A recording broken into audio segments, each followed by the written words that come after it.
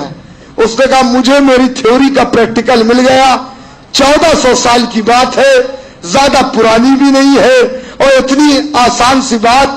میں نے یہی تو تھیوری دی ہے کہ جب مادہ لائٹ کی اسپیڈ سے سفر کرتا ہے تو وہ طاقت میں بدل جاتا ہے. مگر اس کو تجسس تھا.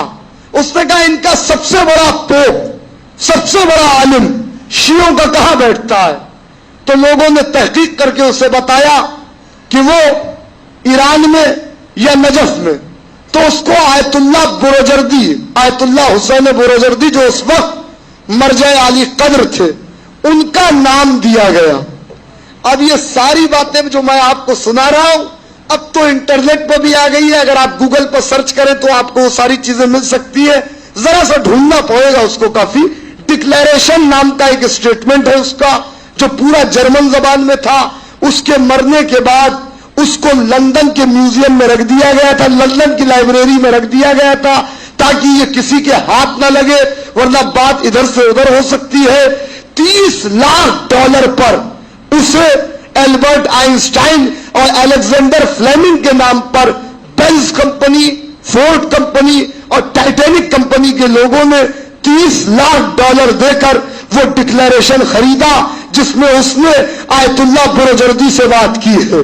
40 خط اس نے آیت اللہ بروجردی کو اپنی زبان میں لکھے. آیت اللہ بروجردی نے اس کو ٹرانسلیٹ کروا کر جب اسے پڑھا تو اپنی زبان کو ٹرانسلیٹ کروا کر جرمن میں اسے خط کے جواب دیے. تو جو پہلا خط اس نے آیت اللہ, آج بھی اس کے گواہ آیت اللہ صافی گلپاگانی, اللہ ان کی عمر دراز کرے, وہ گواہ ہے کہ میں اس بات کا گواہ ہوں کیونکہ میں ان کا شاگرد تھا. میں نے یہ ساری چیزیں دیکھی. آج بھی وہ موجود ہے جو اس بات کے زندہ گواہ ہے. ان کے بڑے بھائی بھی اس بات کے گواہ تھے. دونوں آیت اللہ حسین بروجردی کے شاگرد تھے. جب اس نے پہلا خط البرٹ آئنسٹائن نے بھیجا ہے آیت اللہ حسین بروجردی کو, تو انہوں نے اس خط کے جواب میں لکھا کہ جس تھیوری پر تجھے بہت ناز ہے اسے تو میرا مولا علی نہج البلاغہ میں بہت پہلے بیان کر چکا ہے. اس نے دوسرا خط بھیجا کہ یہ علی کون ہے؟ کہ یہ ہمارے پہلے امام ہے, ہمارے آقا ہے, ہمارے مولا ہے. کہا آپ وہ نہج البلاغہ کا سرمن خطبہ مجھے جرمن میں بھیجے, میں اس پر ریسرچ کرنا چاہتا ہوں. 40 خط تبادلے ہوئے، بھیجے گئے ادھر سے ادھر، اور آیت اللہ حسین بروجردی نے کائنات کی خلقت پر، فلسفہ معراج پر، نہج البلاغہ کے خطبوں کو جرمنی میں ٹرانسلیٹ کروا کر، جرمن میں ٹرانسلیٹ کروا کر البرٹ آئنسٹائن کو بھیجے۔ جب سارے خط اس نے پڑھ لیے تو اس نے ڈکلیریشن میں ایک اسٹیٹمنٹ لکھا جسے لوگوں نے بعد میں چھپانے کی کوشش کی کہ I have thoroughly read Nahj al-Balagha and at last I have came to the conclusion that Nahj al-Balagha is the divine book and Ali is the strength of God۔ وہ کہتا ہے میں نے پوری نہج البلاغہ پڑھی، آخر میں میں اس نتیجے پہ پہنچا کہ نہج البلاغہ ایک مقدس کتاب ہے اور علی اللہ کی طاقت کا نام ہے۔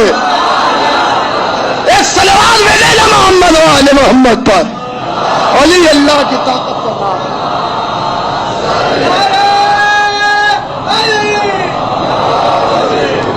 بس دوستو میں نے تمام کر دیا۔